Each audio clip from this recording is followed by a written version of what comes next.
What's going on, everyone? My name's Kyle, and today I'm bringing you a video on how to set up your first Facebook ad to promote your Amazon product. So for this first example, we'll say that we're selling this silicone strainer colander, right? It's kind of a competitive product, and we don't have a ton of reviews yet, and we're at the bottom of the first page, but we're trying to get closer to the top by gaining sales velocity. Right, and for this specific product, it's at the very bottom, just about on the first page. So what we do is we go over to Facebook Ad Manager, and we will create a new campaign. So after creating a campaign, you'll be brought to this page, which shows your different marketing objectives that you can choose.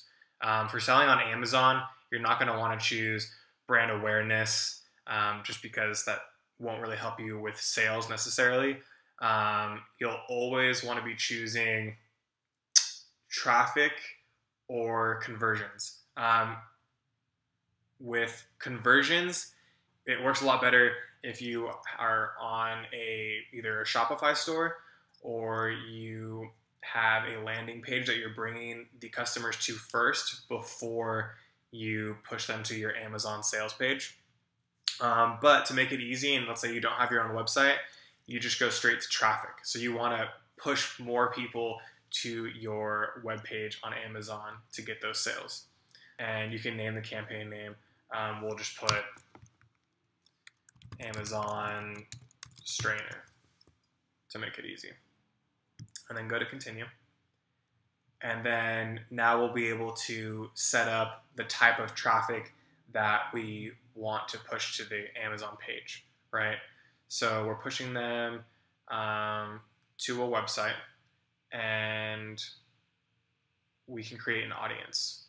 So because we're selling in the United States, you want to keep it only on the United States, because that's where people will be purchasing your product. If you're selling, let's say you're selling in the UK, then you would need to get rid of the United States and put just only in the UK. And then I would just leave this age and gender the way it is. Maybe something for a strainer. You're not going to get a lot of 18-year-olds buying a strainer. So maybe that doesn't make sense to advertise to them and lose money advertising to an 18-year-old that's not going to buy one. Maybe it's more common with 21 and older.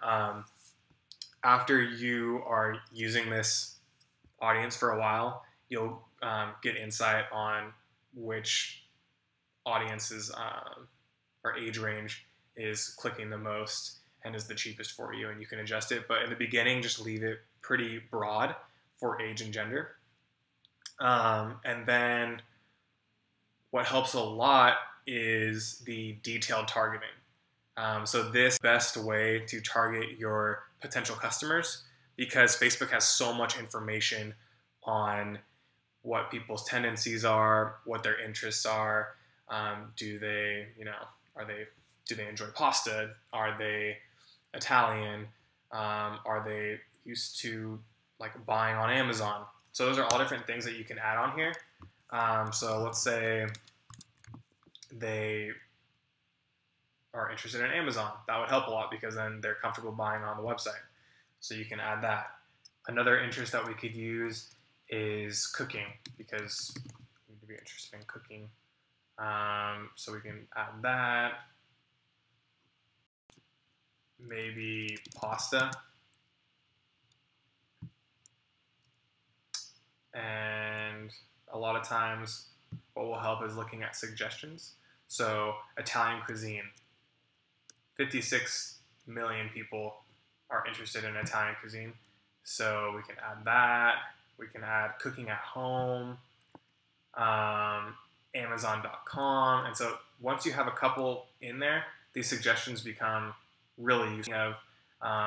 New things like simple and easy recipes. So maybe someone that likes that would also enjoy this product that we're trying to sell. Easy home meals. So you can just click on as many of these as you want until you feel like you have a good amount of a big enough audience for what you're looking at, and maybe like more fine-tuned. The narrower you can get, the better. So I wouldn't want to be like, okay, they enjoy food because everyone likes food. So maybe Italian food is a little bit more narrow. One way to narrow down your audience is clicking on they must also have one of the following. So maybe instead of just their interest, we get rid of that right here because a lot of people on Amazon probably don't like to cook. So we get rid of that, but they have to cook and use Amazon. And that will ensure that they will purchase once they get to that page. Maybe some people don't use Amazon, but this ensures that they will. Or at least they buy regularly enough to have an interest on Facebook. That is Amazon.com. Another thing you can do is exclude people. So especially for something like a home cooking tool that maybe a lot of people don't use unless they cook a lot. So those type of people, you just have to brainstorm like, okay, maybe people who really love fast food aren't going to be cooking a lot of pasta at home. So you can type in fast food and exclude people that like fast food, at least are interested in it on Facebook. So that will help narrow your results to only target people that are more likely to buy your product. It's not necessarily better to have a huge audience because not all of them are as interested, and so you're wasting money on ads on people that may not buy the product versus people that definitely have an interest in whatever product you're trying to sell. So that's good for now. And then if you have a Facebook page or some other type of event or app that people are using, most people don't, but if you have a Facebook page, let's say for Italian food, then you could automatically just go to that Facebook page and add all those people to be getting your ads. That way they, because you know they're interested in Italian food. Just leave automatic placements. Facebook pays a ton of money to optimize these types of ads. So everything that you can leave automatic usually is the best way to go, especially when starting out. Maybe later on you can change that. Daily budget you can set to whatever you'd like. If you're worried about spending too much money, you could just set it to like $5 and then wait and see the ad and how people react to it. So automatically when you're setting up your campaign and ad set, it's set to be charged per impression. So if this especially hurts if you have a really broad audience and people aren't clicking on the ad, but you're still getting charged for those type of people. So I always like to only be charged per click. That way I know that I'm paying for people going to my website or Amazon.com because it actually can turn into a sale versus just people looking at it, because that doesn't do anything for me. It doesn't gain sales or traction or anything. So I always click on link click, and then if you're trying to sell something really quickly, maybe there's a timeline for this type of product. So maybe you're selling fake roses and Valentine's Day is in 2 weeks. You need to run through your entire budget within probably a week or two because no one's going to be buying fake roses really after Valentine's Day. So change it to accelerated. You'll be paying slightly more using the accelerated delivery type because they're trying to push it out as quickly as possible. But that's definitely the way to go if you have, it's the end of a seasonal product maybe, or there's a certain date where you need to sell by. So like Valentine's Day with those roses, or maybe you're selling Christmas tree ornaments and Christmas is in a week. Well, you definitely need to be putting it out as fast as possible, and it's worth spending extra money.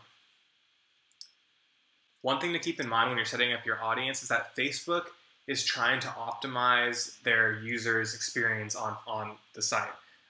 So if you're setting up an audience to be too broad and you're targeting people that may be not interested in the product that you're selling, not only does that hurt you because you're paying for those type of people, but Facebook doesn't want your ads on the site because you're wasting space. and you're lowering the experience for their users, and that's not a benefit for their users. So they will end up charging you more per whatever you have set up, or they're just usually your cost per click will go up even if it's on that, because it's not as relevant to their users. So after you have an ad set completed, you'll be shown the different options for your ad. Depending on what the ad is, there's a lot of different options.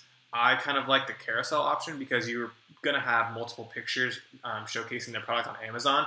So you can just input those into the carousel with maybe little descriptions, or what's even better is just having the pictures.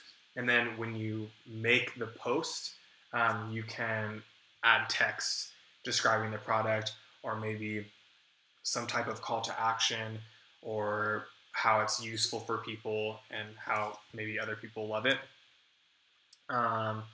which you would put right here. So after you're done finishing up the text for your ad, you can go over and check just if you want them to show your best performing pictures first, or if you want to choose the order. Maybe off the start, you could choose the order, and then after a little bit, see their algorithms are usually pretty spot on. And then you just come down, add the destination URL. So that can be either to your landing page, your Shopify store, or your Amazon.com website with the product. And then that's pretty much it. You'll just click confirm. So that's the basics for setting up an ad on Facebook for your Amazon product.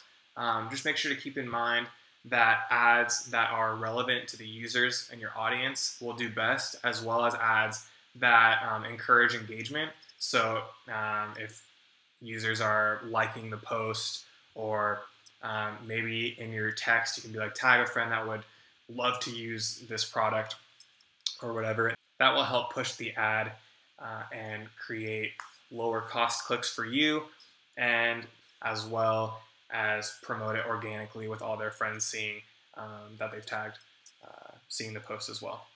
Thanks for watching the video, guys. That's all you need to improve your sales on Amazon using Facebook ads. In later videos, I'll be going over how to fine-tune a lot of those options once you start promoting those ads, and you'll be able to spend less on your advertisements and get more sales. Thanks.